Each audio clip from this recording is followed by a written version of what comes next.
2월 16일 아침 말씀 묵상을 시작합니다. 오늘 우리에게 주시는 하나님의 말씀은 요한복음 6장 1절로 15절까지의 말씀입니다. 요한복음 6장 1절로 15절입니다. 그 뒤에 예수께서 갈릴리 바다 곧 디베레아 바다 건너편으로 가시니 큰 무리가 예수를 따라갔다. 그것은 그들이 예수가 병자들을 고치신 표징들을 보았기 때문이다. 예수께서 산에 올라가서 제자들과 함께 앉으셨다. 마침 유대 사람의 명절인 유월절이 가까운 때였다. 예수께서 눈을 들어서 큰 무리가 자기에게로 모여드는 것을 보시고 빌립에게 말씀하셨다. 우리가 어디에서 빵을 사다가 이 사람들을 먹이겠느냐? 예수께서는 빌립을 시험해 보시고자 이렇게 말씀하신 것이다. 예수께서는 자기가 하실 일을 잘 알고 계셨던 것이다. 빌립이 예수께 이렇게 대답하였다. 이 사람들에게 모두 조금씩이라도 먹게 하려면 빵 200데나리오너치를 가지고서도 충분하지 못합니다. 제자 가운데 하나이며 시몬 베드로와 형제간인 안드레가 예수께 말하였다.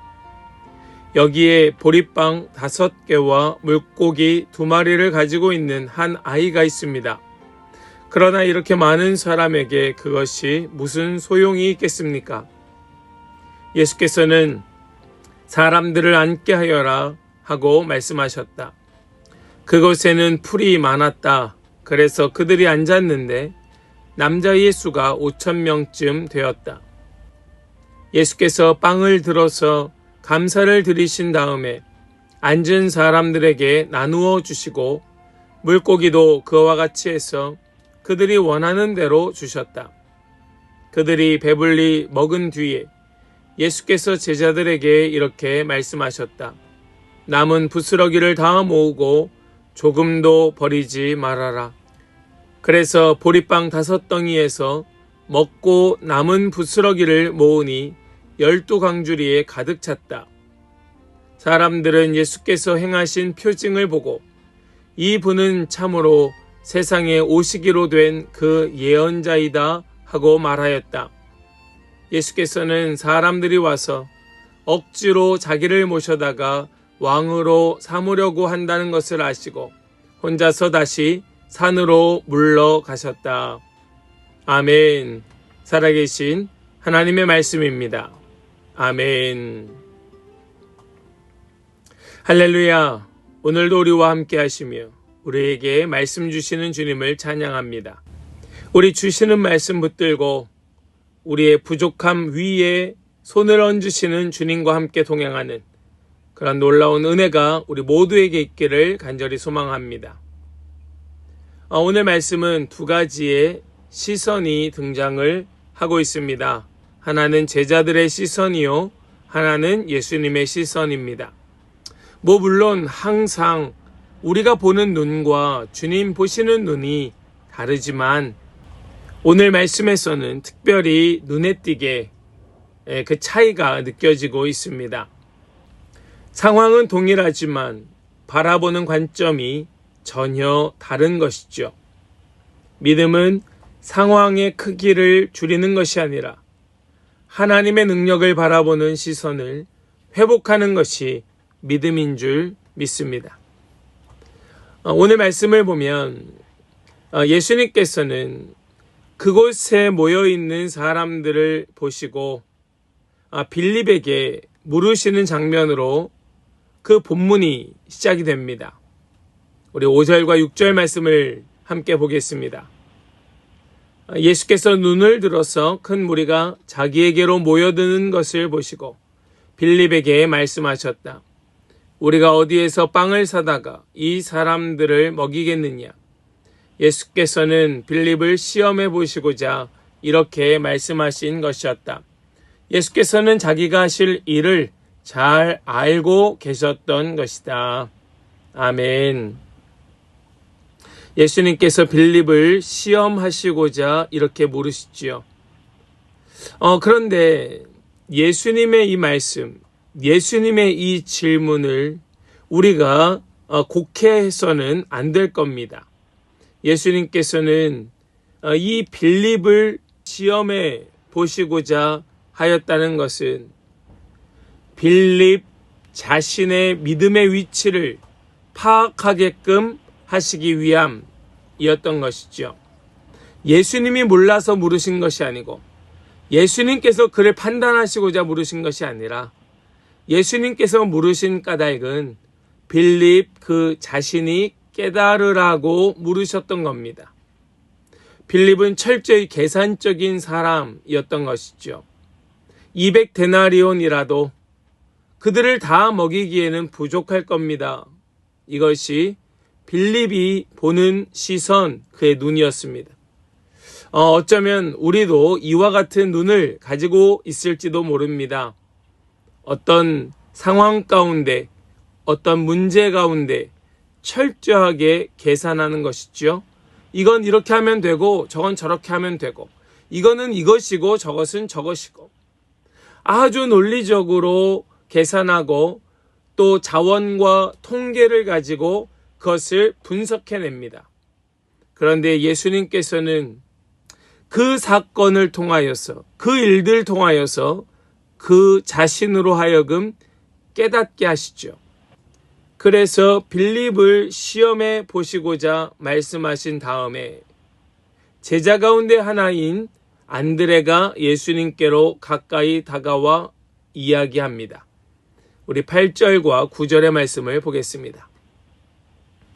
제자 가운데 하나이며 시몬 베드로와 형제간인 안드레가 예수께 말하였다. 여기에 보리빵 5개와 물고기 2마리를 가지고 있는 한 아이가 있습니다. 그러나 이렇게 많은 사람에게 그것이 무슨 소용이 있겠습니까?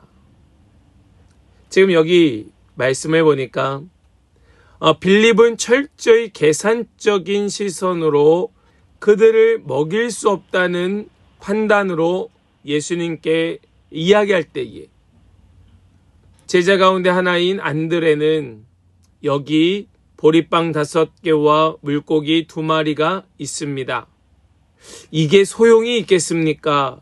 라고 하며 예수님께 무언가를 내놓고 있지요. 여러분, 이것이 얼마나 큰 차이인지 몰라요. 이것이 얼마나 극명한 차이입니까?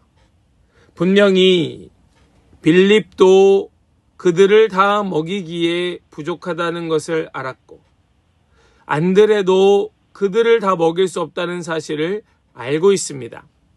그러나 빌립은 계산하고 그것으로 끝이었고 안드레는 그 아이의 보잘것없는 도시락으로 부족하다는 것을 알면서도 주님께 드리고 있다는 이 차이가 크다는 겁니다. 우리 신앙은 어떠합니까? 우리는 계산하고 만약에 안 될 것 같으면 아예 하지 않으려는 그런 믿음을 갖고 있습니까? 아니면 작은 거라도 부족한 거 알면서도 주님 앞에 올려드리는 믿음을 가지고 있습니까? 주님의 기적은 양에서 시작된 것이 아니고 헌신에서 시작되었다는 사실을 기억해야 할 것입니다. 그렇게 주님께 드려진 그 적은 양의 빵과 물고기로 예수님은 감사하고 계십니다. 11절 말씀입니다. 예수께서 빵을 들어서 감사를 드리신 다음에 앉은 사람들에게 나누어 주시고 물고기도 그와 같이 해서 그들이 원하는 대로 주셨다. 아멘. 예수님께서 그것을 들어서 감사하십니다. 그런데 여기에서 놀라운 반전이 일어납니다.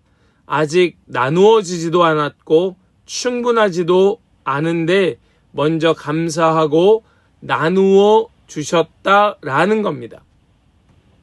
여러분, 이상합니다. 무엇이요? 지금 하나님 앞에 감사하고 만약에 양이 많아졌다면 그것을 나누어 주는 것이 너무나 합리적입니다. 그런데 예수님께서는 감사를 드리신 다음에 앉은 사람들에게 나누어 주시는 것을 먼저 하십니다. 나누어 주시는 것이 먼저예요. 양이 많아진 것이 먼저가 아니라 나누어 주신 것이 먼저였습니다. 그럴 때 부족함은 하나님께로 넘겨져서 하나님 행하신 역사로 나타나게 되는 겁니다. 그리고 모든 사람들이 배불리 먹었다라고 말씀합니다. 얼마나 배불리 먹었는가? 남은 것을 모으니 12광주리에 가득 찰 정도로 그렇게 배불리 먹고 남았다 말씀하지요. 우리 12절, 13절 말씀을 보겠습니다. 그들이 배불리 먹은 뒤에 예수께서 제자들에게 이렇게 말씀하셨다. 남은 부스러기들을 다 모으고 조금도 버리지 말아라. 그래서 보리빵 5덩이에서 먹고 남은 부스러기를 모으니 12광주리에 가득 찼다. 아멘. 지금 모든 사람들이 배불리 먹고 12광주리가 남게 됩니다. 광야에서 만나를 주셨던 하나님께서 이제 예수 그리스도를 통하여 참 생명을 공급하십니다. 12광주리라고 하는 것은 단순한 숫자가 아닙니다. 이스라엘 12지파를 의미합니다. 곧 하나님의 공급은 공동체 전체에 충만히 임하고도 남는다라는 것을 말씀하고 있다는 거예요. 하나님께서는 겨우겨우 채우시는 분이 아니라는 겁니다. 모든 사람, 모든 공동체가 넉넉히 먹고도 남을 만큼의 역사를 일으키시는 분이 우리 하나님이시다. 이것을 분명하게 보여주었습니다. 완전히 시선을 바꿔놓는 겁니다. 그런데 여전히 사람들은 예수님에 대하여 오해합니다. 우리 마지막 14절과 15절의 말씀을 보겠습니다. 사람들은 예수께서 행하신 표징을 보고 이분은 참으로 세상에 오시기로 된 그 예언자이다 하고 말하였다. 예수께서는 사람들이 와서 억지로 자기를 모셔다가 왕으로 삼으려고 한다는 것을 아시고 혼자서 다시 산으로 물러가셨다. 예수님께서 그들을 먹이신 것은 그들의 왕이 되기 위함이 아니었습니다. 그들을 구원하기 위함이었죠. 그러나 사람들은 예수님만 붙들면 먹고 사는데 문제가 없겠다. 예수님만 있으면 내가 배불리 먹을 수 있겠다 판단하고 예수님을 왕으로 삼으려 합니다. 잘못된 생각이죠. 예수님을 곡해하는 겁니다.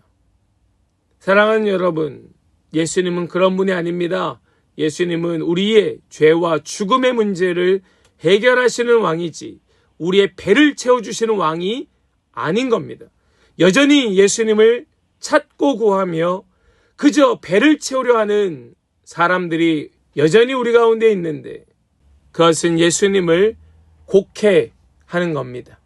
우리 오늘 이 말씀을 통하여 다시 한번 되새길 때에 우리 예수님을 곡해하는 것이 아니라 정말로 내 죄와 죽음의 문제를 해결하시는 왕으로 모시고 내 부족함을 주님께 온전히 맡겨서 주님께서 이끄시는 대로 그저 내 계산 아니고 주님 기뻐하시는 대로 우리 인도함 받는 그런 은혜가 오늘 이 하루 우리 모든 성도들 가운데 있기를 간절히 축원합니다.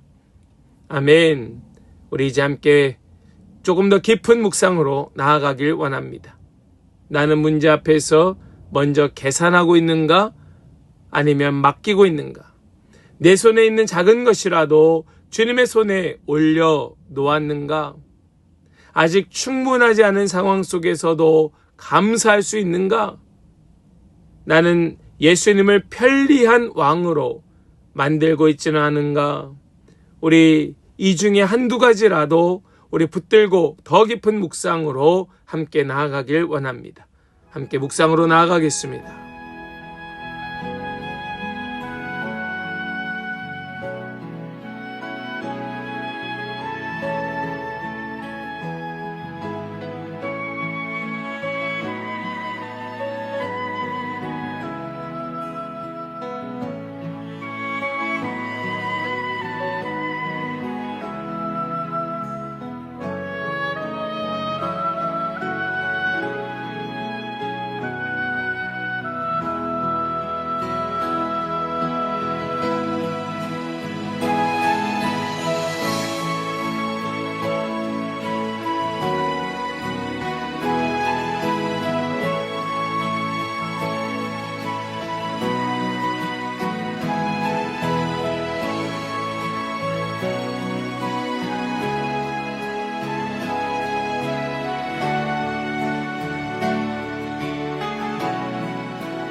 우리 이제는 우리 이 한 문장을 붙들고 함께 결단하며 기도하며 나아가길 원합니다.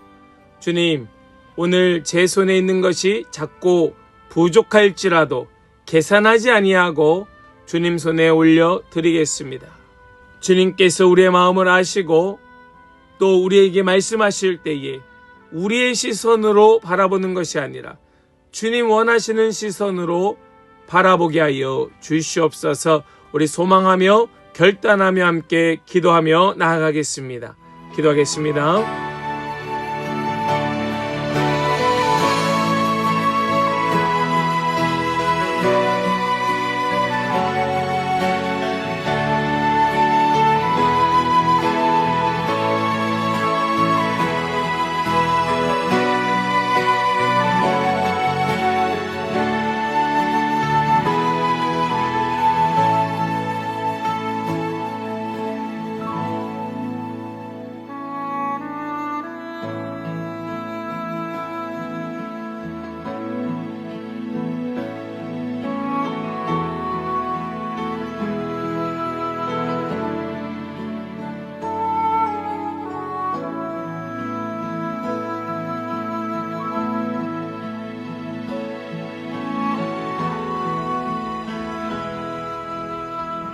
이제는 제가 기도하고 오늘 아침 말씀 묵상을 마치겠습니다.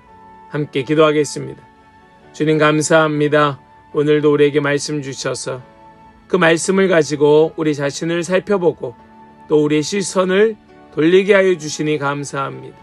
주님, 우리의 손에 들려있는 것이 아무리 작고 부족할지라도 우리의 계산을 내려놓고 주님 손에 올려드리게 하여 주시옵시고 아직 보이지 않는다 할지라도 먼저 감사하며 나누게 하여 주시옵시고 오늘 하루 우리의 삶을 통하여 주님의 풍성함만 흘러가게 하여 주시옵소서. 믿고 감사드리며 우리 주 예수 그리스도의 거룩하신 이름으로 기도하옵나이다. 아멘.